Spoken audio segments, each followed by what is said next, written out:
கடலூர் மாவட்டத்தில் நீர்நிலைகளை ஆக்கிரமித்துள்ள கருவேல மரங்களை அகற்ற மாவட்ட நிர்வாகம் உடனடி நடவடிக்கை எடுக்க வேண்டும் என கோரிக்கை எழுந்துள்ளது.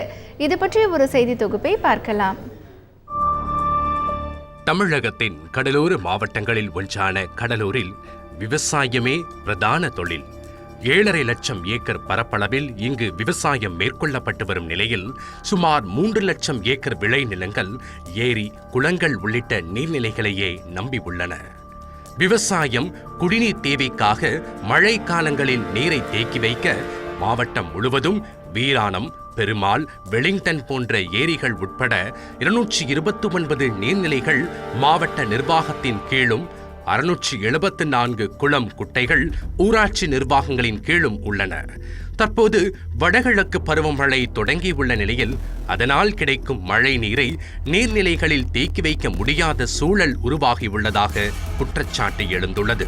காரணம், நீர்நிலைகளை ஆக்கிரமித்துள்ள கருவேல மரங்களே என அப்பகுதி மக்களும் சமூக ஆர்வலர்களும் வேதனை தெரிவிக்கின்றனர். ஆற்றுப்படுகைகள் எல்லாம் கருவேல முட்கள் மிகப்பெரிய புதர் போல படர்ந்து வளர்ந்து கொண்டிருக்கின்றது. அதனால் ஒரு மிகப்பெரிய கழிவுகள் எல்லாம் அடைக்கப்படுகின்ற அளவில் அந்த கருவேல முட்கள் இருக்கின்றன.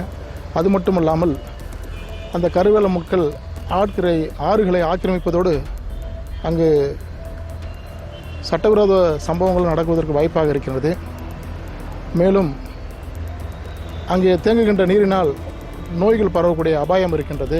நீர்நிலைகளும் நீர்வரத்து வாய்க்கால்களும் முறையாக தூர்வாரப்படாததால் தற்போதைய மழையால் கிடைக்கும் நீரை சேமிக்க முடியாத நிலை உருவாகியுள்ளதாகவும் அப்பகுதி மக்கள் வேதனை தெரிவிக்கின்றனர். மேலும் ஆறுகள், நீர்நிலைகளை ஆக்கிரமித்துள்ள கருவேல மரங்களால் மழைநீர் வழிந்தோட வழியின்றி கனமழை காலங்களில் தாழ்வான பகுதிகளில் வெள்ள நீர் புகும் ஆபத்து உள்ளதாகவும் அவர்கள் எச்சரிக்கின்றனர். கருவேல மரம்ன்றது பார்த்திங்கன்னா நம்மளுடைய சூழ்காட்டில் இருக்கக்கூடிய ஈரப்பதத்தை உறிஞ்சிக்கிறக்கூடியது. அப்போ என்னென்னா ஆட்டோமேட்டிக்காக இது அருகாமை பகுதி, அது இருக்கிற பகுதியில் ஒரு வெப்பமான தன்மை இருந்துக்கிட்டே இருக்கும். அதுவும் இல்லாமல் நிலத்தடி நீரை பெரிய அளவில் இது உரிகிற ஒரு தன்மை கொண்டது.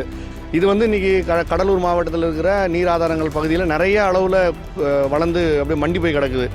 ஆகவே இதில் உடனடியாக அரசு கவனத்தை எடுத்து பெரிய அளவில் சூழலுக்கும் மற்ற எல்லா விஷயத்துக்கும் இடைஞ்சலாக இருக்கக்கூடிய இந்த கருவேல மரத்தை உடனடியாக அப்புறப்படுத்தணும். பருவமழை காலங்களில் ஏற்படும் ஆபத்துகளை தடுக்கவும், விவசாயத்திற்கான நீரை முறையாக சேமித்து வைக்கவும் ஏற்றாற்போல் நீர்நிலைகளை ஆக்கிரமித்துள்ள கருவேல மரங்களை போர்க்கால அடிப்படையில் அகற்ற மாவட்ட நிர்வாகம் நடவடிக்கை எடுக்க வேண்டும் என்பதே கடலூர் மக்களின் எதிர்பார்ப்பு. தந்தி டிவி செய்திகளுக்காக கடலூரிலிருந்து தேவநாதன்.